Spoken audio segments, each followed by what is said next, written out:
सभी भावी प्रवक्ताओं को मेरा नमस्कार। मैं अखिलेश स्वागत करता हूं आप सभी का आपके YouTube channel doctor AP education पर। जिस दृढ़ संकल्प के साथ हम सभी अपने लक्ष्य को प्राप्त करने के लिए आगे बढ़े हैं, उस लक्ष्य के मार्ग पर अग्रसर होते हुए हम सभी आज पढ़ेंगे आपके सिलेबस का दार्शनिक आधार का वह बिंदु जो आपके परीक्षा के सिलेबस में संबंधित है।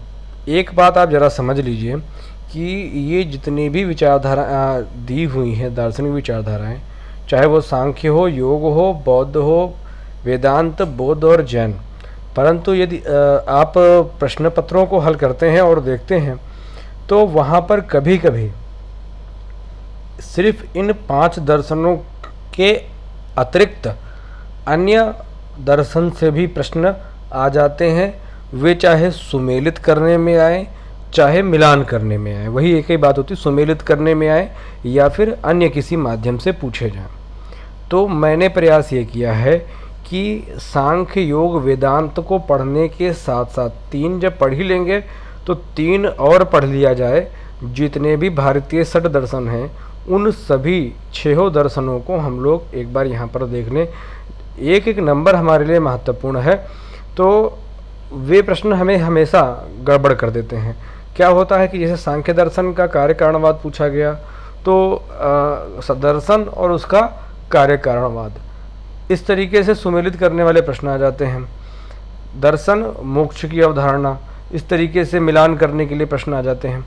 तो जरा सा अगर हम देख लेंगे, सभी दर्शनों को पढ़ लेंगे तो वो चीज़ें हमें समझने में आसानी होगी। आज जो हम पढ़ने वाले हैं, आज हम पढ़ेंगे योग दर्शन के बारे में। सांख्य दर्शन हम सभी लोगों ने कंप्लीट कर लिया है। आज हमारा जो लेक्चर बेस्ड रहेगा वो पूरी तरीके से बेस्ड रहेगा योग दर्शन के आधार पर। चलिए बिना समय गंवाए हम लोग आगे बढ़ते हैं अपने योग दर्शन के अध्ययन की ओर। तो योग दर्शन हम सभी जानते हैं। योग दर्शन या योग के विषय में हम सभी वर्तमान समय में काफ़ी जागरूक हो चुके हैं। इस योग पद्धति जो हम आज देख रहे हैं कि ये जो आसन या कुछ यौगिक क्रियाएं करना ही मात्र योग है क्या? शरीर को स्वस्थ रखने भर की जो एक्सरसाइज हम नॉर्मल डेज में करते हैं, क्या यही योग है? तो थोड़ा सा हम रुक करके इस वर्किंग की पूरी फिलॉसफी को समझने का प्रयास करते हैं। फिलॉसफी मतलब सोच या ज्ञान की उच्चतम सीमा। हम आखिर वो जो एक्सरसाइज आपसे करवाई जा रही, जो आप देख रहे हैं, वो एक भाग है मात्र, एक उसका छोटा सा रूप है जिस वो आपको उससे कहीं उच्चतम स्तर पर ले जाकर व्यवस्थित करने वाला है। तो ऐसे उच्चतम स्तर की व्यवस्था तक पहुंचाने के लिए, पूरी जगत व्यवस्था की धारणा को आप तक बताने के लिए जिस प्रकार की ग्रंथ के जो शब्दावलियां हैं, उनके जो तथ्य रूप लिखे हैं, उनको हम योग दर्शन में पढ़ेंगे। चलिए देखते हैं, एक एक बिंदु को बड़े अच्छी तरीके से, बहुत सरलतम तरीके से समझेंगे।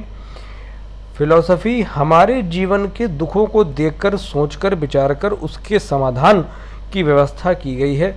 तो हमें इसको बिल्कुल भी रॉकेट साइंस नहीं समझना है। हम अपने जीवन से संबंधित बातों को उदाहरण में सम्मिलित करते हुए समझते आगे बढ़ते जाएंगे। ठीक है, तो एक एक पॉइंट आसानी से हम लोग पढ़ लेते हैं। ये नोट्स आपको अवेलेबल कराए जाएंगे। बार बार मैं बता चुका हूँ, यदि अभी तक आपने चैनल को सब्सक्राइब नहीं किया है तो कर लीजिए। पूरा आपका टारगेट एजुकेशन सब्जेक्ट से यदि JRF का है तो मैं उस टारगेट को आपको ज़रूर अचीव करवाऊँगा। प्रीवियस ईयर में मैंने आपसे कहा कि मैं सीटेट से संबंधित आपको पूर्ण सिलेबस कवर कराऊंगा, तो मैंने पूर्ण सिलेबस कवर करा के आपको प्लेलिस्ट पूरी दे दी है। अब अगर आपसे कहा है कि चूँकि मेरा जो मेन सब्जेक्ट है वो एजुकेशन ही है, तो मैंने आपसे कहा है कि मैं आपको टारगेट आपका JRF में एजुकेशन विषय में अचीव कराऊँगा, तो उस दृढ़ संकल्प के साथ मैं आपके साथ चलूँगा। चलिए भाई देखते हैं क्या है इस विषय में। तो महर्षि पतंजलि हम सभी जानते हैं, इस प्रकार से बाबा रामदेव ने योग दर्शन को विश्व स्तर तक पहुंचाने का प्रयास किया है और इसकी उपयोगिता और अधिक बढ़ गई है। तो क्या बाबा रामदेव ही हैं? नहीं, थोड़ा समझिए। महर्षि पतंजलि को योग दर्शन का प्रतिष्ठापक आचार्य माना जाता है। महर्षि पतंजलि का समय द्वितीय शताब्दी ईसा पूर्व माना गया है। तो क्या ये द्वितीय शताब्दी ईसा पूर्व से ही तक ही है? नहीं, थोड़ा देखते हैं।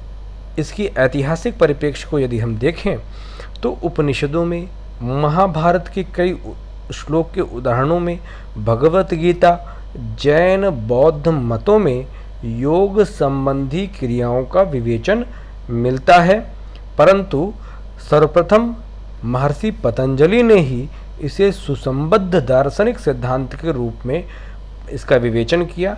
इसलिए योग दर्शन को हम पातंजल दर्शन भी कहते हैं। हम सभी ने जब भारतीय दर्शनों की जब सामान्य विशेषताओं का अध्ययन किया था, तब मैंने आपको दिखाया था कि किस प्रकार से मोक्ष मार्ग को प्राप्त करने के लिए सभी ने किस प्रकार से यौगिक क्रियाओं को अलग अलग नाम दे करके अपने दर्शन में सम्मिलित कर रखा है। ठीक है भाई, आगे चलते हैं। तो इतनी बातें आपको समझ में आ गई कि महर्षि पतंजलि ही योग दर्शन के प्रतिष्ठापक आचार्य हैं। इनका समय लगभग द्वितीय शताब्दी का है, परंतु उससे पूर्व भी इस पर चर्चाएं हो चुकी थी। अब इस योग शब्द का अर्थ हम समझें। आखिर क्या हम बिल्कुल नहीं जानते योग के बारे में। आप एकदम अपना मस्तिष्क जो खाली कर दीजिए और योग के बारे में आपको शून्य जानकारी है, तब हम इसको समझने का प्रयास करते हैं। ये जो शब्द योग है, इस योग शब्द को समझने के लिए विभिन्न विद्वानों ने इसके जो अर्थ बताए वो किस प्रकार से। एक अर्थ निकला जो इसका शाब्दिक अर्थ है संयोजित करने के अर्थ में। तो आखिर आप योग माने जोड़ोगे क्या? तो हमारे भारतीय दर्शनों का जो सबसे फोकस विषय रहा है वो आत्मचिंतन रहा है, आत्मा और परमात्मा के विषय में विवेचन करना रहा है। तो यहाँ पर जो संयोग कराना है हमें, वो परमात्मा से जीवात्मा का मिलन हो सके, वो किस प्रकार से होगा, इसके विषय में योग दर्शन में बताया गया। तो एक अर्थ ये हुआ। भगवत गीता में जब अगर हम देखें तो कहा गया योगः कर्मसु कौशलम, आप अपने कर्मों में कुशलता प्राप्त करिए, वही योग है। अच्छा भाई, तो हमारे भगवत गीता में कर्म करने के लिए काफ़ी अधिक प्रेरणा दी गई है और उस आधार पर यहाँ पर योग को कर्म की कुशलता के रूप में परिभाषित किया गया है। क्वेश्चन आपसे पूछा जा चुका है कि भगवत गीता में योग को किस प्रकार से परिभाषित किया गया, तो कर्म की कुशलता के रूप में। अच्छा बात, ये तो अन्य बातें हो गई। अगर हम पातंजल दर्शन को अगर हम देखें तो पातंजल दर्शन क्या कहता है? कहता है कि योग का अर्थ मात्र जुड़ना ही नहीं है, बल्कि ये कोई प्रयत्न है। कौन सा प्रयत्न है भाई? तो ये प्रयत्न ये है कि योग का अर्थ प्रयत्न, कठोर परिश्रम तथा इंद्रिय तथा मन के निग्रह से लिया गया है। ठीक है, और इस प्रकार से महर्षि पतंजलि कहते हैं कि योग चित्त वृत्तियों का निरोध भी है। चित्त वृत्तियाँ क्या हैं? आगे यही इनका प्रमुख विषय रहा है कि किस प्रकार से आप चित्त की धारणा को समझिए, चित्त कैसे बुराइयों में फंस जाता है उसकी धारणा को समझिए, कैसे चित्त को बुराइयों से अलग किया जा सकता है उसको समझिए। मूल प्रतिपाद्य विषय यही पतंजल दर्शन का रहा है।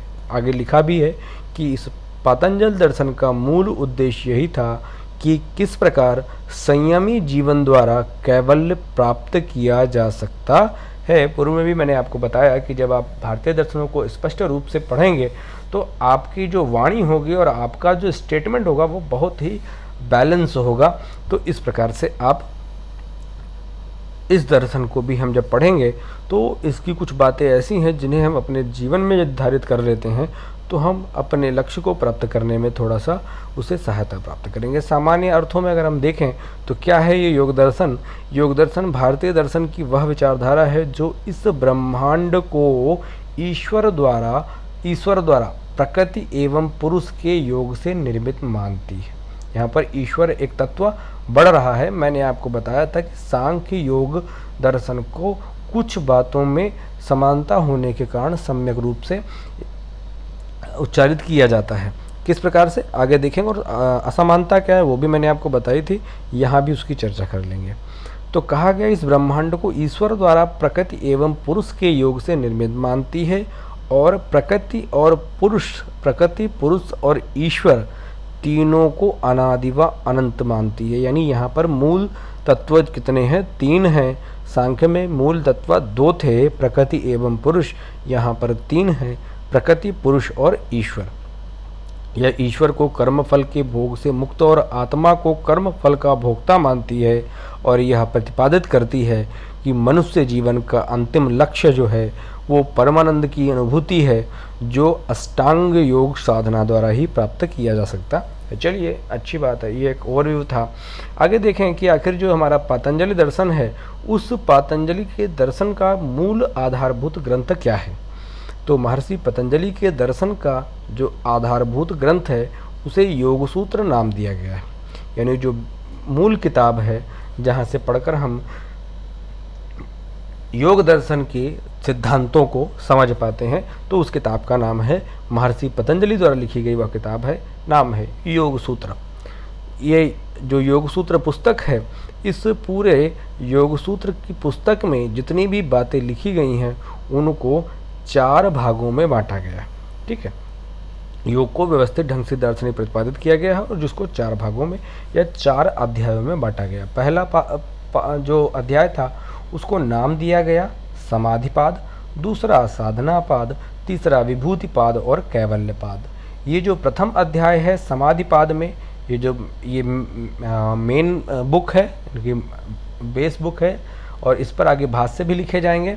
तो इसको थोड़ा जानना जरूरी है कि जो हमारी महर्षि पतंजलि की मेन बुक है उसका जो प्रथम अध्याय है उसमें योग के व्यवस्थित ढंग से दार्शनिक सिद्धांत प्रस्तुत किए गए हैं, जिसमें बताया गया है कि योग का स्वरूप, उद्देश्य, लक्षण और उसके साधनों का विवेचन विस्तृत रूप से दिया गया है। दूसरा अध्याय साधनापाद का है, जिसमें बताया गया है कि कर्म क्या है, क्लेश क्या है और फल का किस प्रकार से प्राप्त होती है, उनका विवेचन स्पष्ट रूप से द्वितीय अध्याय में प्राप्त होता है। विभूतिपाद क्या है? योग के अंग और योगाभ्यास से जो सिद्धियां प्राप्त होती हैं उनके बारे में बताया गया है। आप अभी आगे मैंने स्पष्ट रूप से सिद्धियों के बारे में ज़रूर लिखा है, क्योंकि आदमी बहुत जल्दी चमत्कार देखना चाहता है और बहुत ताकतवर बनना चाहता है। तो आप भौतिक सुखों को भी योग के माध्यम से प्राप्त कर सकते हैं, और भौतिक सुखों की चरम सत्ता को आप प्राप्त कर सकते हैं। किस प्रकार, मैं आपको इस वीडियो में बताऊंगा। और आखिरी कैवल्यपाद है, जिसमें कैवल्य यानी मोक्ष के रूप का विवेचन किया गया है। अब जाहिर सी बात है कि जो पतंजलि का योग सूत्र है उस पर कुछ विद्वानों ने भाष्य भी लिखे, यानी टिप्पणी भी लिखी, यानी उस पुस्तक को पढ़ा और पढ़कर जो समझा उस समझकर उन्होंने अपने भाषा में उसे लिखने का प्रयास किया, उसे भाष्य कहते हैं। तो पतंजलि के योग सूत्र पर व्यास जी द्वारा लिखा गया भाष्य है, तो उसे हम व्यास भाष्य या योग भाष्य भी कहते हैं। अन्य ग्रंथ भी देखने को मिले हैं जहाँ पर हमें योग सूत्र के दर्शनों का अध्ययन प्राप्त होता है, जिसमें से वाचस्पति मित्र का तत्व वैशारदी भी प्रमाणिक ग्रंथ है। विज्ञान भिक्षु का योग सार संग्रह व योग वार्तिक, और भोजकृत राज मार्तंड। ये राज मार्तंड प्रश्न कई बार पूछा गया अन्य जो सामान्य ज्ञान की परीक्षाएं हैं उसमें, ये राज मार्तंड पुस्तक को किसने लिखा है? अच्छा भाई, तो ये मूल ग्रंथ हो गया। मूल ग्रंथ कितने भागों में बटा है ये हो गया, और उस मूल ग्रंथ पे कौन कौन से प्रमुख भाष्य लिखे गए हैं। देखिए, फिलहाल हम यहाँ पर दर्शन को हम एजुकेशन, अपनी शिक्षा पद्धति में किस प्रकार से, यानी उन सिद्धांतों विचारों को किस प्रकार से हम अपनी शिक्षा व्यवस्था में सम्मिलित कर सकते हैं उनके संदर्भ में पढ़ेंगे। परंतु प्रश्नों का जो स्तर आपकी परीक्षा में आता है वो प्योर फिलॉसफी का प्रश्न आ जाता है। तो जब तक आप किसी व्यक्ति को की डिग्री नहीं चेक करेंगे, उसने उसके हाई स्कूल, इंटर और ग्रेजुएशन की मार्कशीट और उसकी बीएड और नेट का डॉक्यूमेंट नहीं देखेंगे, तब तक उसको आप ट्रायल करके टीचर उसकी टीचिंग नहीं देखेंगे, तब तक आप उसको शिक्षक नियुक्त नहीं करेंगे।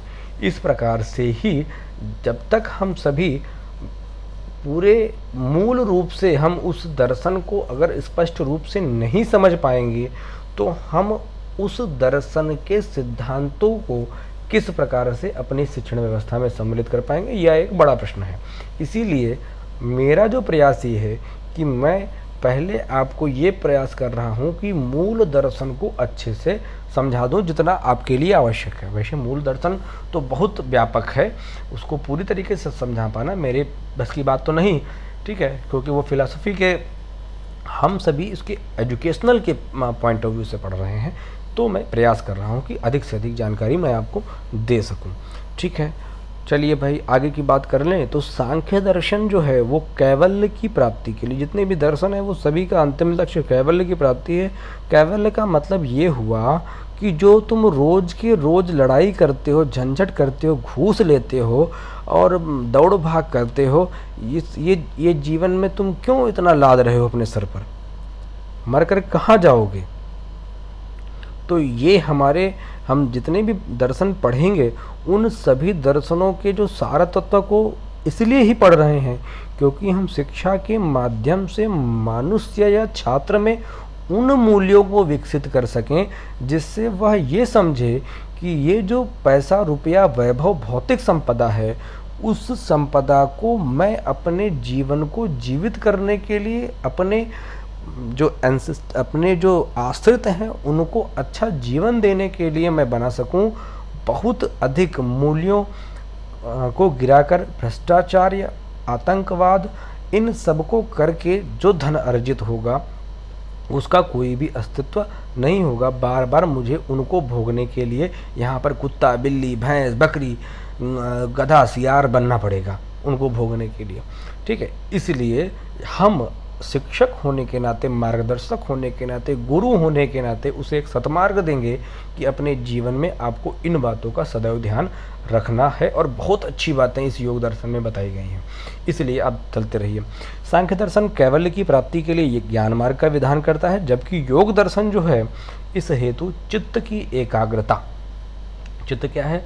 मन है। मन को हम और सरल शब्दों में समझे तो हमारा मस्तिष्क है, ये दिल नहीं है। ठीक है, यहाँ पर चित्त को हम आत्मा भी कह सकते हैं। ठीक है, चित्त फिलहाल बुद्धि या हम, और इसको स्पष्ट रूप से बताया गया कि मन, बुद्धि, अहंकार तीनों का रूप है, आगे देखेंगे। फिलहाल चित्त की एकाग्रता व क्रियात्मक प्रयत्न यानी योगाभ्यास पर बल दिया गया। आगे योग दर्शन ने सांख्य दर्शन के तत्वमीमांसी पृष्ठभूमि को स्वीकार करते हुए, मैंने आपको बताया था कि सांख्य और योग दोनों में कुछ न कुछ समानता है, इसलिए इसको संयुक्त रूप से कभी कभी सांख्य योग दर्शन भी कहते हैं। तो कुछ लोग क्यों कहते हैं? इन्हीं बातों के आधार पर कि योग दर्शन ने सांख्य दर्शन के तत्वमीमांसीय पृष्ठभूमि को स्वीकार करते हुए 25 जो वहाँ पर तत्व बताए गए थे उनके साथ साथ ईश्वर नामक एक 26वां तत्व भी स्वीकार किया है। इसीलिए योग दर्शन को ईश्वरवादी या सेश्वर सांख्य, साईश्वर सांख्य तथा सांख्य को निरीश्वर सांख्य भी कहा गया है। क्वेश्चन अगर आपसे पूछ लिया जाए कि निम्नलिखित में से सा ईश्वर सांख्य किसे कहा गया है, तो वो आपका उत्तर होगा योग दर्शन। ठीक है, चलिए तो आगे बढ़ते हैं। समय देख रहा था कि बहुत ज़्यादा लंबा वीडियो ना हो, आप लोग को परेशानी होती है। योग दर्शन को समझने के लिए पतंजलि द्वारा दी गई योग की परिभाषा समझनी होगी। चलिए देख लेते हैं, जिसमें योग को कहा गया है चित्त वृत्तियों का निरोध स्वीकार किया गया है। अतः पतंजलि चित्त को अपने शास्त्र का प्रधान तत्व स्वीकार करते हुए सूक्ष्माति सूक्ष्म रहस्यों का उद्घाटन करते हैं। मतलब अब ये चित्त को एक्सप्लेन करेंगे कि आखिर ये चित्त है कौन। सामान्यतः चित्त शब्द से बुद्धि का बोध होता है, मैंने आपको बताया पूर्व में। ठीक है, तो इसको समझिए बहुत कंसंट्रेट होकर, बहुत गंभीर होकर। चित्त शब्द से बुद्धि का बोध होता है, जो प्रकृति का प्रथम विकार है। आपने महत कहा था ना, प्रकृति के से सबसे पहला जो डेवलपमेंट था वो बुद्धि था, यानी उसे महत नाम दिया गया था। तो चित्त शब्द से बुद्धि का बोध होता है, जो प्रकृति का प्रथम विकार है। वाचस्पति मिश्र ने चित्त शब्द का जो अर्थ बताया वो अंतःकरण बताया। ठीक है, तो अंतःकरण की बात अगर आप करते हैं तो अंतःकरण में हमने पूर्व में पढ़ा कि अंतःकरण में बुद्धि, मन, बुद्धि, अहंकार ये तीनों आते हैं। और चित्त चूँकि प्रकृति से निर्मित है, इसलिए उसमें तीनों गुण होंगे, लेकिन उन तीनों गुण में से सतगुण की प्रधानता होगी। ठीक है, तो यानी बुद्धि से ही संबंधित ये अंतःकरण, मन, बुद्धि, अहंकार तीनों इसमें आते हैं। ठीक, आगे अब ये चित्त की बात समझ में आ गई। चित्त की वृत्ति क्या है इसको समझते हैं। चित्त का विषयाकार होना, मतलब चित्त जो हमारा मन, बुद्धि, अहंकार, हमारा मस्तिष्क और सोच और उस पर जो तर्क करने की योग्यता है, तो चित्त का विषयाकार होना। चित्त जब इंद्रियों के सन्निकर्ष द्वारा, इंद्रियां हमारी कौन कौन सी हैं, हमारी ज्ञानेंद्रियां हैं, कर्मेंद्रियां हैं।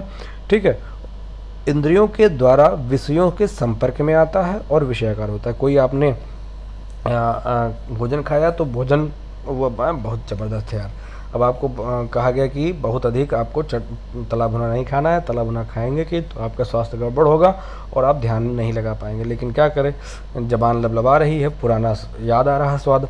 ठीक है, इस प्रकार से आपका जो विषयाकार हो जाता है, चित्र छोड़ो या पहले वो खा लेते हैं, ये विषयाकार होना, विषय से संबद्ध हो जाना।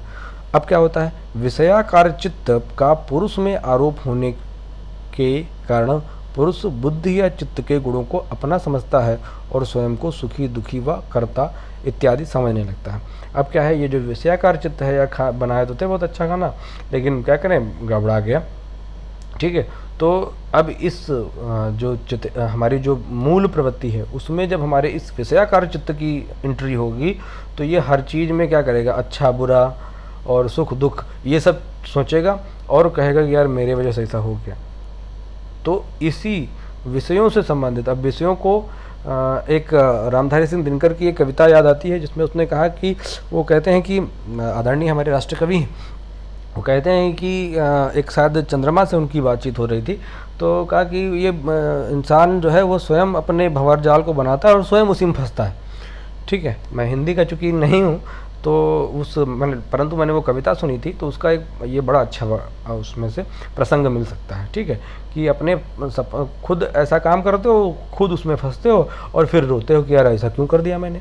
तो ऐसा इसीलिए करते हो आप, क्योंकि आप का जो चित्त है, आपका जो मस्तिष्क है, आपका जो मन है, आपका जो अहंकार है, जो स्व है, वो उस कार्य को करने के लिए आपको प्रेरित करता है, क्योंकि उससे आपको पूर्व में सुख या दुख की अनुभूति हुई थी।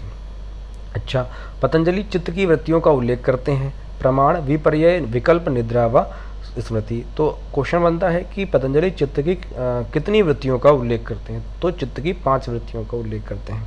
ठीक है, प्रमाण क्या है, जिन साधनों से ज्ञान की प्रमा की उपलब्धि होती है उन्हें प्रमाण कहते हैं।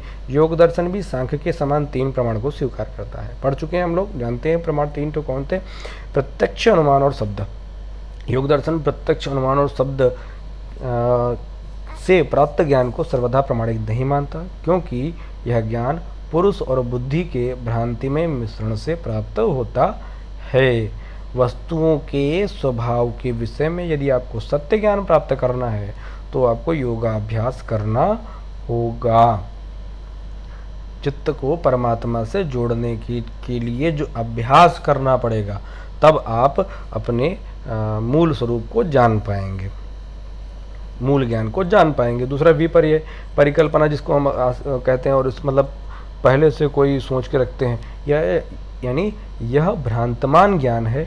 विषयों के विषय में जो हम मिथ्या ज्ञान, हम अपनी रिसर्च में इस पहले से कुछ एक सोच के रखते हैं कि हाँ ऐसा हो सकता है, तो जो ये भ्रांतिमान है इसकी वजह से भी हाँ वृत्तियाँ आती हैं। यार ये गाड़ी मुझे नहीं मिलेगी तो मैं कैसे जाऊँगा, इस तरीके के जो है विकल्प, शब्द ज्ञान से उत्पन्न होने वाली वृत्ति। अब यह है कि अरे यार ये करें कि ये करें। निद्रा, सुसुप्तावस्था की वृत्तियों को निद्रा कहा गया है। अरे यार सो सब कुछ काम ठीक है, सारा सबसे बड़ा आनंद सोने में है। और स्मृति, यह संस्कारजन ज्ञान है, किसी पदार्थ का उसके पूर्व अनुभव द्वारा जोड़े गए संस्कार द्वारा फिर से उसी रूप में स्मरण करना स्मृति। मैंने आपको बताया था, पहले आपने रसगुल्ला खाया था, बहुत टाप का था, जब दोबारा देखा आपने और फिर आपको मुंह में लार आ गई, अरे यार खा लेते हैं, डायबिटीज़ है तो क्या हुआ। ठीक है, इस प्रकार से उपरोक्त दर्शन में पूरी इन चित्रवृत्तियों को दो रूपों में बांटा गया है, क्लिष्ट और अक्लिष्ट में। क्लिष्ट चित्रवृत्तियाँ जो हैं, जो विषयों से संबंधित होकर धर्म और अधर्म की उत्पत्ति करती हुई जीवों के कर्म का विस्तार कर सुख दुख मोह का अनुभव कराती हैं, अतः बंधन का कारण क्लिष्ट चित्रवृत्तियाँ हैं, जिन्हें पाप वहा भी कहा गया है। और अक्लिष्ट चित्रवृत्तियाँ कौन हैं? ये वृत्तियाँ जीवों को ज्ञान प्राप्त कराती हैं तथा जीवों को कल्याण पथ की ओर अग्रसर करती हैं, इन्हें कल्याण वहा कहा गया है। आगे भी योग महर्षि पतंजलि कहते हैं कि ये जो क्लिष्ट और अक्लिष्ट चित्रवृत्तियों का एक प्रवाह होता रहता है, कल्याण वाह पाप वाह, ऐसा मन जो है वो इन दोनों के बीच में चलता रहता है। ठीक है, आगे दोनों प्रकार की चित्रवृत्ति जो वृत्तियाँ हैं, इनका निरोध अगर इनको हटाना है तो अभ्यास और वैराग्य से कर सकते हैं। आगे एक शब्द प्रयोग होता है इस अपने योग दर्शन में, चित्त भूमि। क्या है ये चित्त भूमि? क्वेश्चन पूछा गया है आपके यहाँ, चित्त भूमि क्या है? तो महर्षि व्यास ने योग सूत्र पर भाष्य करते हुए चित्त की 5 अवस्थाओं का, वो 5 वृत्तियाँ थी, वो 5 कमियाँ थी जो मन में आ जाती हैं, ये मन की 5 अवस्थाएं हैं जिन्हें चित्त भूमि कहा गया है। क्या है क्वेश्चन अगर आपसे पूछा जाए कि चित्त भूमि, योग दर्शन में चित्त भूमि का क्या तात्पर्य है, तो मन की 5 अवस्थाएं या मन की अवस्थाओं को चित्त भूमि का नाम दिया गया है। पहला है क्षिप्त, चित्त की वह अवस्था जिसमें रजोगुण की प्रधानता के कारण चित्त चंचल व अस्थिर होता है। अब यहाँ पर क्या है, रजोगुण है और आपने 3 गुण बताए थे, सत्वगुण, रजोगुण और तमोगुण। और रजोगुण के आपने कैरेक्टर बताया था कि ये परिवर्तनशील होता है, गतिशील होता है। तो चित्त ये क्या है, क्षिप्त अवस्था ये है कि जब सबसे पहले आप मान लीजिए कभी भी आप मन ध्यान लगाने बैठते हैं तो आपको दिन भर की खुराफात याद आ जाती है। तो चित्त की वह अवस्था जिसमें रजोगुण की प्रधानता के कारण चित्त क्या है, चंचल और अस्थिर होता है। इस अवस्था में उत्पन्न होने वाली चित्त की जो कमियां हैं वो क्षिप्त वृत्तियां कहलाती हैं। जैसे किसी में मन लगा है, अरे यार उतनी देर ध्यान में बैठे, उतनी देर में हम कुछ कर लेते हैं, तो ऐसा जो है धन के मद में उन्मुक्त व्यक्ति का चित्त, ये भी चीज़ें आ सकती हैं।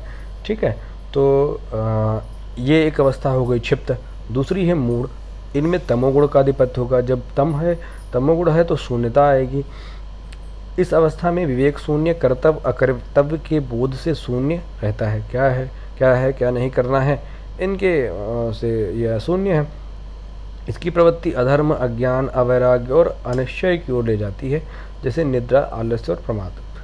विक्षिप्त जो अवस्था है, इस अवस्था में सतगुण का होगा, तो सतगुण के कारण विक्षिप्त अवस्था जो सद्गुण का उद्भव होने लगता है, तो फलस्वरूप क्या होगा, जो चित्त है विषय विशेष पर स्थिर होने लगता है और इसमें साधक की चित्तवृत्ति धर्म, ज्ञान और वैराग्य व ऐश्वर्य की ओर ले जाती है। आगे आपका मन जो है वह स्थिर होते हुए आगे बढ़ रहा है। नाम दिया गया एकाग्र। इस अवस्था में सत्वगुण की अधिकता होती है। फलस्वरूप मन जो है वो जिस ध्येय विषय पर आप ध्यान लगा रहे हैं वहाँ पर वैसे ही एकाग्र हो जाता है। जैसे निर्वात में कोई आप दीपक जलाते हैं तो बिना वो दीपक की जो लौ है वो हिलती नहीं है, उसी प्रकार से आपका मन भी वहाँ पर लगना प्रारंभ हो जाता है। 5वीं अवस्था है, आप ध्यान की ओर आगे बढ़ रहे हैं। निरुद्ध, ध्येय विषय का भी लोप हो जाता है और आपका जो मन है वो अथाह सागर में गोते लेने लगता है। निर्बीज समाधि से नाम दिया गया है। इस अवस्था में चित्त की सभी वृत्तियों का विनाश हो जाता है। प्रथम 3 भूमियाँ जो हैं, क्वेश्चन आपसे पूछा जाए कि चित्त भूमियों में से कितनी भूमियाँ कितनी अवस्थाएं या चित्त की 5 अवस्थाओं में से कितनी अवस्थाएं मोक्ष की प्राप्ति के लिए या योग के लिए अनुकूल हैं, तो प्रथम 3 भूमियाँ योग के लिए अनुपयुक्त मानी जाती हैं। अंतिम जो 2 हैं वही योग के अनुकूल हैं, एकाग्र और निरुद्ध। ठीक है, क्षिप्त, मूढ़ और विक्षिप्त 3 ऐसी अवस्थाएं जो योग के अनुकूल नहीं हैं, अनुपयुक्त नहीं है। प्रश्न बन चुका है और आपसे पूछा जा चुका है। ठीक है, ठीक, आगे बात करते हैं। क्या है, योग दर्शन के अनुसार जब विषयाकार चित्त पर पुरुष का आरोप पड़ता है तब उससे अपना तादात्म्य स्थापित कर और उसे अपनी ही अवस्था मान लेता है। वह जन्म मरण के चक्र से गुजरते हुए अनेक कलेशों को भोगता है। अब योग दर्शन 5 प्रकार के, अब अगर विषयों में फंसे तो विषयों में जब फंसोगे तो कुछ क्लेश आपको भोगने पड़ेंगे योग दर्शन में। यानी आप अगर बच्चे को व्यवस्थित ढंग से नहीं पढ़ा रहे हैं तो नहीं पढ़ोगे तो क्या क्या परेशानियां सामने आएंगी, वो वाली बात हो रही है यहाँ पर। तो 5 प्रकार के क्लेशों का भी वर्णन हुआ है। कौन कौन से? अविद्या, अस्मिता, राग, द्वेष और अभिनिवेश। अविद्या कौन? हम जानते हैं कि मिथ्या ज्ञान को हमने अविद्या कहा। अनित्य को ही नित्य समझना, अपवित्र को पवित्र समझना, अनात्म को आत्म स्वरूप मानना अविद्या है, यानी वस्तु का विपरीत ज्ञान होना अविद्या है। एक ने प्रश्न पूछा था कि ये अस्मिता शब्द क्या है? तो अस्मिता फिलहाल आत्म अभिमान के लिए प्रयोग होता है। पुरुष जो आत्मा है चित्त तथा शरीर और चित्त से भिन्न है। हम सभी जानते हैं आत्मा शरीर और चित्त से भिन्न है, क्योंकि चित्त क्या है? प्रकृति से जन्य है और प्रकृति का पहला विकार है। पुरुष का उनसे तादात्म्य स्थापित कर लेना, ठीक है। पुरुष का मतलब आत्मा पूरी तरीके से ये मान लेना कि ये जो शरीर और चित्त है यही आत्मा है, और ऐसा करना ये अस्मिता, यानी हम जो हैं ये जो है कि मैं खुदा हूँ, मैं जो कहता हूँ, अरे कहते नहीं थे वो भी, मैंने पिछली बार भी आपको एक उदाहरण दिया था जिसमें उन्होंने कि अरे ये दुनिया चला रहे, हमसे पूछो, हम बताएं, हम पूरी दुनिया चलाए घूम रहे हैं। मतलब अपने आप को बहुत ज्ञानी समझ लेना। आत्म अभिमान की बात हो रही है। राग, सुखकारी पदार्थों से लिप्त हो जाना और विषयों के सुखों के लिए आसक्ति ही राग है, ठीक। और द्वेष, अब क्या होगा? सुख अवरोधक और दुख उत्पादक विषयों के प्रति घृणा होना द्वेष है। बालक अगर कोई ज्ञान नहीं हो पा रहा है तो वो द्वेष की स्थिति में आ जाएगा कि अरे यार ये गुरुजी जो हैं, एक हो सकता है ऐसी अवस्था भी आ जाए बालकों में जहाँ पर वो द्वेष की भावना ज़्यादा विकसित हो कि काहे परेशान किए हैं, थोड़ा सा आराम करने दो अभी। तो सुख अवरोधक और दुख उत्पादक विषयों के प्रति घृणा होना द्वेष है। अभिनिवेश का मतलब क्या है? कि जीवन के प्रति आसक्ति, मृत्यु के प्रति स्वाभाविक भय अभिनिवेश है। बहुत अच्छा क्वेश्चन है, ये पूछा जा सकता है कि योग दर्शन में मृत्यु के प्रति स्वाभाविक भय और जीवन के प्रति आसक्ति को क्या कहा गया है? तो इसे कहा गया है अभिनिवेश, अभिनिवेश, ठीक है। अच्छा भाई, तो आपने देख लिया कि चित्त की 5 वृत्तियां हैं और चित्त की 5 अवस्थाएं हैं, और अगर चित्त विषयाकार हो गया तो 5 प्रकार के कलेशों को भोगना पड़ेगा। आगे इसको से दूर रहना है तो क्या करना पड़ेगा? जब पुरुष यथार्थ ज्ञान प्राप्त कर लेगा तो चित्त और उसकी वृत्तियों से अपना भेद कर लेगा तो उसे अपने आत्मस्वरूप का ज्ञान हो जाएगा, और तब वह अपने वास्तविक रूप में व्यवस्थित हो जाता है। यही उसके कैवल्य की अवस्था है। इस प्रकार योग दर्शन कैवल्य की प्राप्ति क्रियात्मक साधना पद्धति पर बल देता है। क्वेश्चन आपसे अच्छा बन सकता है कि योग दर्शन कैवल्य की प्राप्ति के लिए किस पद्धति की बात करता है? ज्ञान मार्ग, योग मार्ग और शब्द मार्ग या क्रियात्मक साधना? तो क्रियात्मक साधना पद्धति पर का बात करता है कैवल्य की प्राप्ति के लिए योग दर्शन, ठीक है। अच्छा, अब स्पष्ट रूप से इसका मूल मंत्र जो है इस योग दर्शन का कि अपनी चित्त में वृत्तियाँ आ गई हैं और चित्त की वृत्तियों को हटाओगे कैसे भाई? तो इसके लिए साधना पद्धति की बात कही गई है, क्रियात्मक साधना पद्धति। अब ये जो क्रियात्मक साधना पद्धति है वो कैसी है, इसको जानने का प्रयास करते हैं। तो कहा गया इस क्रियात्मक साधना पद्धति में 8 स्टेप हैं, 8 सोपान हैं, जिसे अष्टांगिक योग मार्ग कहा गया है।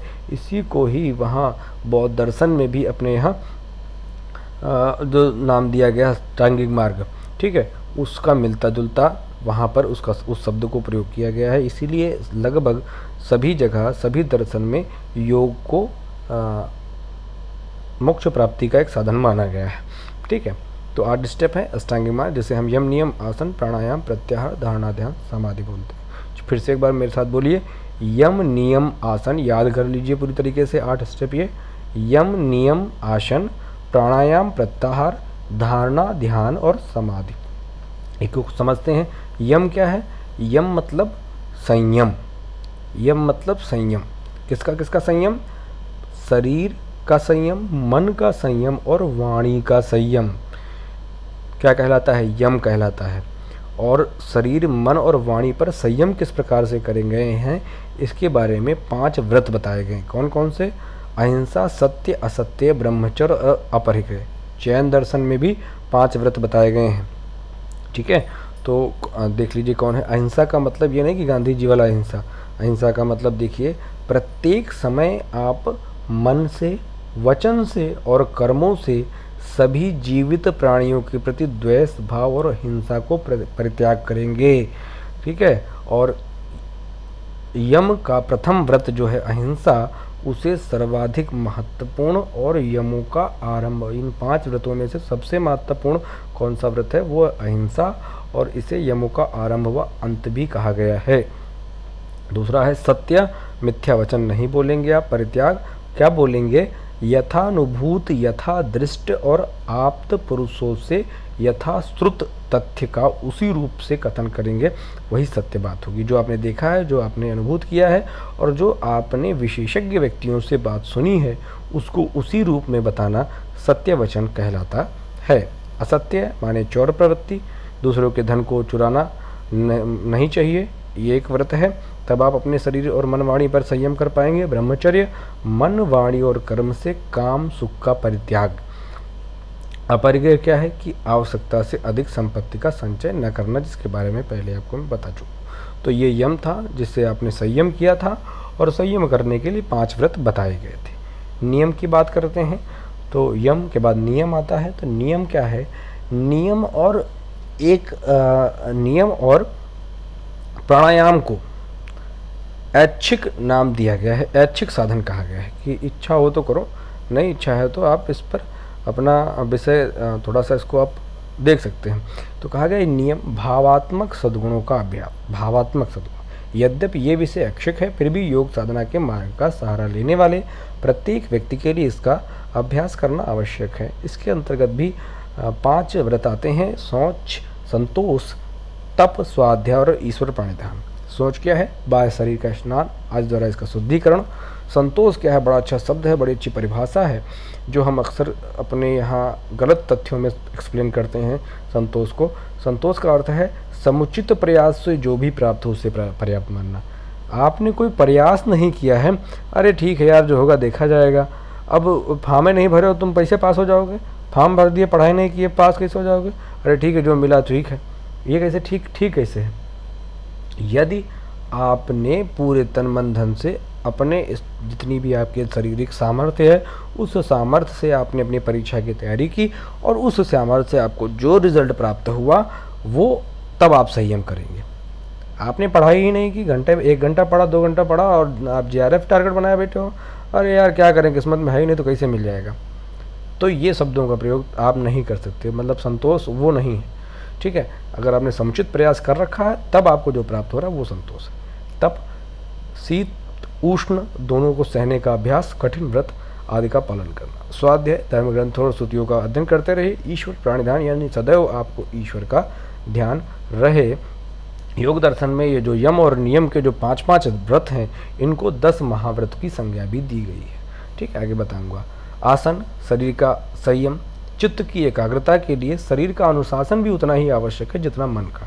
देखो ये शरीर भी तो जरूरी है। पता चला पेट में गैस बन रही है और तुम बैठे योग लगा रहे हो, कहाँ बन पाएगा? ठीक, बैठ ही नहीं पाओगे। मोटापा इतना ज़्यादा है कि तुम ध्यान लगा ही नहीं सकते। तो शरीर का संयम, चित्त की एकाग्रता के लिए शरीर का अनुशासन भी उतना ही आवश्यक है जितना मन का अनुशासन की बात कही गई। तो शरीर को ऐसी स्थिति में रखना जिससे निश्चल होकर देर तक सुखपूर्वक रह सके, यौगिक साधना के लिए शरीर का स्वस्थ होना आवश्यक है। और हम अपने यहाँ इसको पढ़ने के लिए भी ले सकते हैं कि हम किस पोस्चर में बैठकर पढ़ाई कर रहे हैं, वो बड़ा एक विषय है कि आप ऐसी स्थिति में बैठे हुए जो बहुत कष्टकारी है या आरामदायक है, तो आप या तो सो जाएंगे या तो आपका मन नहीं लगेगा। ठीक, तो इसलिए आसन की बात हो रही है। प्राणायाम की बात हो रही है। प्राण वायु का संयम, यानी जो हम सांस लेते हैं उस पर संयम किस प्रकार से। तो पतंजलि ने इसे ऐच्छिक साधन माना। मैंने आपको कहा 2 विषय ऐच्छिक हो गए, नियम और प्राणायाम। अगर आपसे पूछा जाए कि अष्टांगिक जो योग के अष्टांगिक मार्ग हैं उनमें से किसको ऐच्छिक साधन माना गया, तो आपका नियम और प्राणायाम। ठीक, पतंजलि ने इसे ऐच्छिक साधन माना। इस क्रिया के 3 अंग हैं, पूरक, कुंभक और रेचक। आपने अक्सर आप करते हैं ये योग क्रिया। नियम पूर्वक सांस खींचिए, कुछ देर रुकिए और फिर उसे छोड़िए। अक्सर आप लोग इसको कपालभाति और अनुलोम विलोम के माध्यम से किया होगा। प्रत्याहार क्या है? यह इंद्रियों का संयम है। इंद्रियों को बाह्य विषयों से हटाना, इंद्रियों की बहिर्मुखी प्रवृत्ति को अंतर्मुखी बनाना। ये जो आपकी आँख, नाक, कान है, इसको बंद करो और अंतर्मन की चीज़ों को सुनो। ठीक है, तो ये प्रत्याहार है और ये ध्यान के लिए बड़ी आवश्यक है। अब आ गया ये धारणा। अच्छा, ध्यान अब लगाओगे तो अंदर कहाँ लगाओगे? आपने कहा ना कि प्रत्याहार, तो इंद्रियों की जो बहिर्मुखी वृत्ति है उसको आप अंदर की ओर कैसे ले जाएंगे, कहाँ लगाओगे? इसके लिए भी बताया गया धारणा। किसी स्थान विशेष पर चित्त को स्थित करना धारणा है। धारणा के लिए अनेक स्थान बताए गए हैं कि आप अपने शरीर के आंतरिक इंद्रियों के द्वारा देखोगे तो नाभि चक्र पे ध्यान लगाइए, नासिका पे ध्यान लगाइए, जीभ के अग्रभाग पर ध्यान लगाओ, आंख बंद करो, हृदय पुंडरिक, इसको हार्ट बीट्स को सुनिए, अक्ष पुतलिका, आँखों की जो पुतलिका है इस पर ध्यान लगाइए। पहले तो कहीं ना कहीं ध्यान को रोकना पड़ेगा ना, मन को कहीं ना कहीं, चित्त को कहीं ना कहीं रोकना पड़ेगा। तो रोकने का स्थान भी बता दिया गया, यहाँ यहाँ रखो।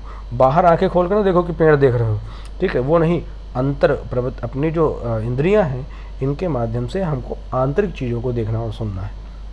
ठीक है, अगर बाह्य पदार्थ पर हम लगाने का पहला, अगर मान लीजिए आपका आंतरिक मन नहीं लग रहा है तो बाह्य के लिए हम भी प्रयास कर सकते हैं। जैसे हम किसी देवता की प्रतिमा, और महर्षि स्वामी विवेकानंद से पूछा गया जब वो विदेश दौरे पर थे कि आपके यहाँ मूर्ति पूजा को तो वेदों में कोई उल्लेख प्राप्त नहीं होता, फिर भी भारतीय मूर्ति पूजा के इतने क्यों उपासक हैं? तो उन्होंने कहा कि जो मूर्ति पूजा है वो धार्मिक एकाग्रता के लिए आवश्यक है। हम ध्यान आखिर किस पर लगाएंगे? ठीक है, तो हमारे जो योग का एक जो साधना है, जो क्रियात्मक साधना है चित्त की वृत्तियों को दूर करने की, उस साधना के एक स्टेप में बताया गया है कि हम आपको ध्यान कहीं ना कहीं रोकना पड़ेगा।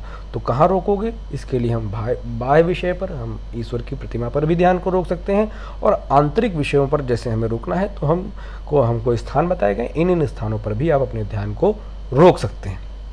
अच्छा, धारणा कहा गया स्पष्ट रूप से कि चित्त को एकाग्र करने की शक्ति ही योग की असली कुंजी है। चित्त को रोकना ही मेन है, जो आपको अगर ताकत आ गई तभी इसको सिद्ध करने वाला साधक ही समाधि की अवस्था तक पहुंच जाता है। और आप जान लीजिए, अगर आपने चित्त को एकाग्र करके करने की शक्ति आ गई तो आपको अनेक सिद्धियां भी आगे प्राप्त होंगी, उसको मैं बताऊंगा आपको। ध्यान अगला क्या है? ध्यान का लक्षण एकाग्रता है।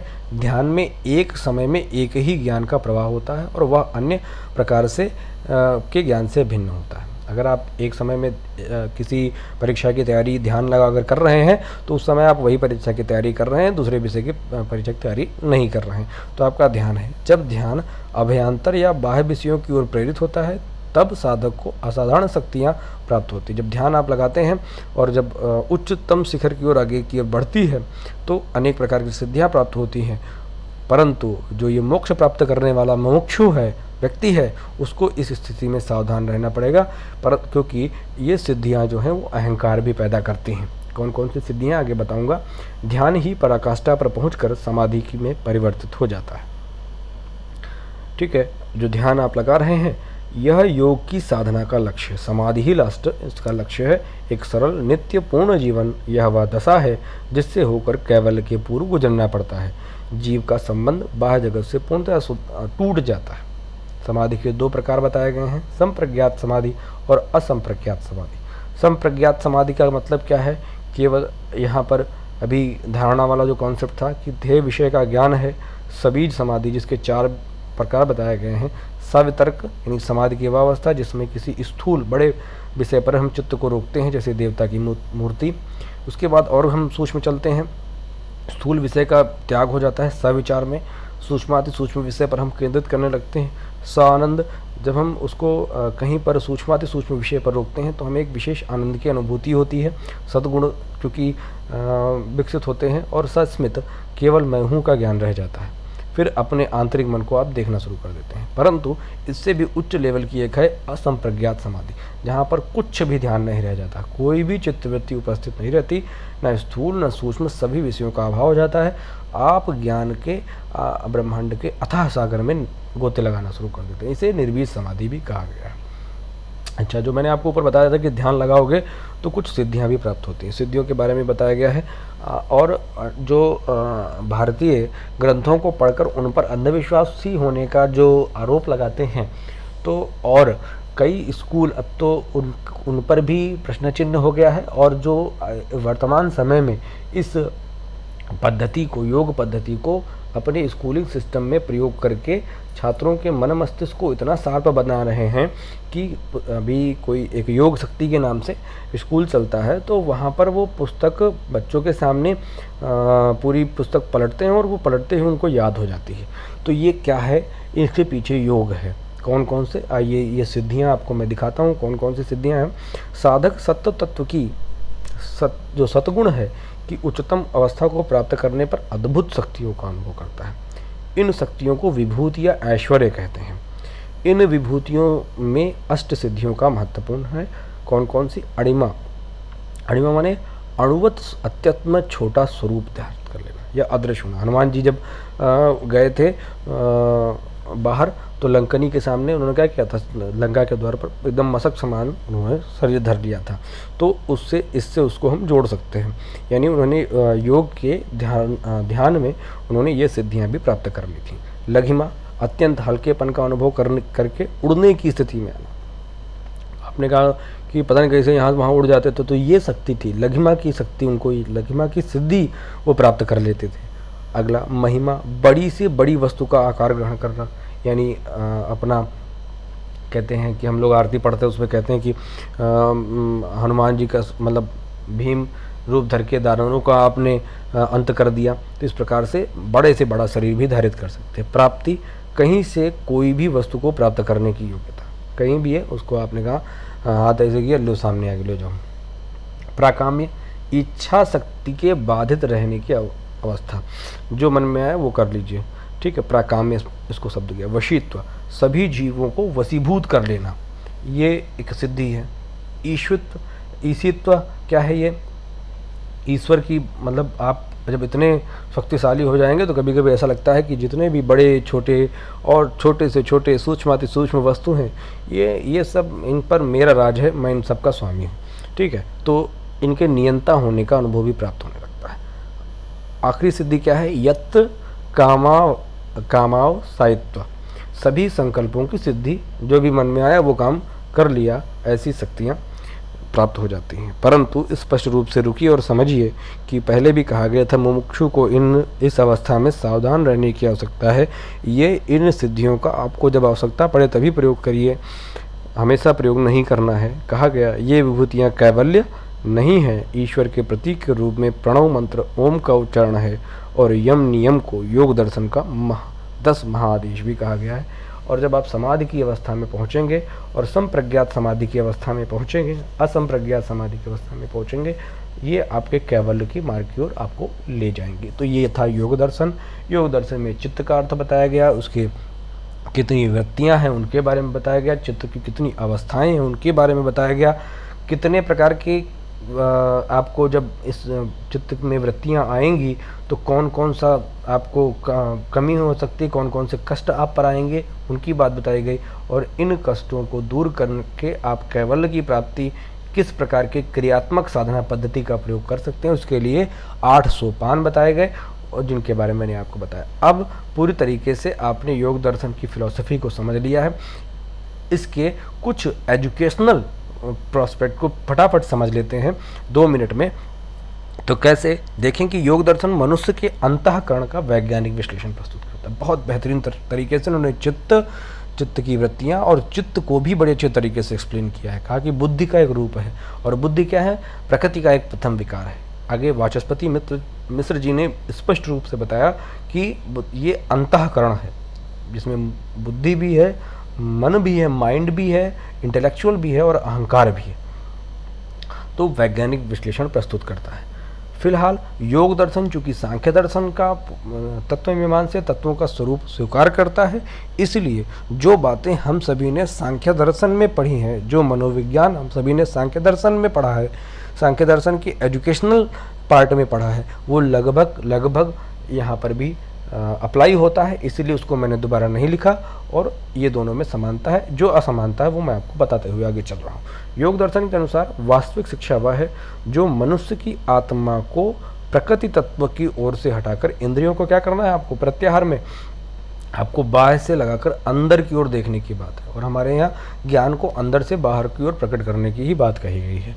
ठीक है, प्रकृति तत्व की ओर से हटाकर ईश्वर तत्व की ओर आकृष्ट करती है, उसे परम आनंद की भूति भी कहा गया है। ठीक है, योग दर्शन के अनुसार कितने मनुष्य का निर्माण कैसे होता है, प्रकृति, पुरुष और ईश्वर तीनों के योग से मनुष्य का निर्माण होता है। ये क्वेश्चन पूछा जा चुका है कि योग दर्शन के अनुसार मनुष्य का निर्माण किन के योग से होता है, तो प्रकृति, पुरुष और ईश्वर। योग दर्शन में ईश्वर की धारणा स्वीकार की गई। शिक्षा के उद्देश्य क्या बन सकते हैं, मूल उद्देश्य तो यही है, मुक्ति का उद्देश्य यानी ईश्वर की प्राप्ति यानी परमानंद की भूति, और अन्य उद्देश्यों के माध्यम से हम चूँकि जानते हैं कि हम शारीरिक विकास ज्ञानेंद्रियों कर्मेंद्रियों को विकासित करते हैं, मानसिक विकास कर सकते हैं, भावात्मक, बौद्धिक और नैतिक विकास की बात हम सभी ने यहाँ पर विशेष रूप से देखी है। अहंकार तत्व में सत्य की प्रधानता हो, ये हम भावात्मक विकास करना चाहेंगे। बौद्धिक विकास में बुद्धि को वस्तु भोग से हटाकर आत्म तत्व की ओर प्रवृत्त करें, ये एक शिक्षक का कार्य है बालक की बौद्धिक विकास करते हुए। नैतिक विकास एवं अष्टांग योग का माध्यम प्रशिक्षण दिया जाएगा, जिससे बालकों में नैतिक विकास हो सकता है। और समीक्षा के तौर पर हम कह सकते हैं कि योग शिक्षा के उद्देश्य व पाठचर्या के संदर्भ में सांख्य का अनुयायी हम जानते हैं। योग दर्शन भी सांख्य की भांति इस विचारधारा को मान्यता देता है कि बालकों की पाठचर्या उनके विकास क्रम के अनुरूप होनी चाहिए। शिक्षण विधियों के संदर्भ में भी ये पूरी तरीके से योग दर्शन से सहमत है। वह भी प्रत्यक्ष अनुमान व शब्द को ज्ञान प्राप्त करने का साधन मानता है। परंतु अंतर क्या है कि जो सबसे अच्छी विधि अगर जो मानता है, जो तीन साधन हैं, प्रत्यक्ष अनुमान और प्रमाण, प्रत्यक्ष अनुमान और शब्द, इन तीन प्रमाणों में से या इन तीन विधियों में से सबसे अधिक उपयुक्त विधि इन्होंने इसके अलावा कौन सी बताई है, योग दर्शन की दृष्टि में सीखने की सबसे अच्छी विधि योग विधि बताई है। योग से ही बालकों में अनुशासन, शिक्षक और शिक्षार्थी के जो विचार हैं वो अति प्राचीन होते हुए भी हम वर्तमान समय में इनका प्रयोग कर सकते हैं। इस प्रकार से हम कह सकते हैं कि योग दर्शन द्वारा हमारे भारतीय शिक्षा को मजबूत आधार प्रदान किया गया है और इसके इम्प्लीमेंटेशन से हम अपनी एजुकेशनल जो व्यवस्था है और गिरते हुए मूल्यों को साध सकते हैं और एक जो हमारा बालक है वो स्वयं के लिए, समाज के लिए और अपने आत्मा के लिए भी एक उपयोगी व्यक्ति बन सकता है। आपको कंटेंट कैसा लगा, पूरी तरीके से आपको समझ में आया या नहीं आया, इन सब बातों पर आप मुझे कमेंट करके बताइएगा और कैसे सुधारा जा सकता है इसके भी विषय में बताइए। वीडियो लेंदी इसलिए होते हैं क्योंकि कंटेंट पूरा कवर किया जाता है। आप प्रीवियस ईयर के क्वेश्चन पेपर उठाइएगा, अगर प्रश्न आपको नहीं मिलते हैं तो आप बताइए। ठीक है, तो अगले लेक्चर में मिलते हैं।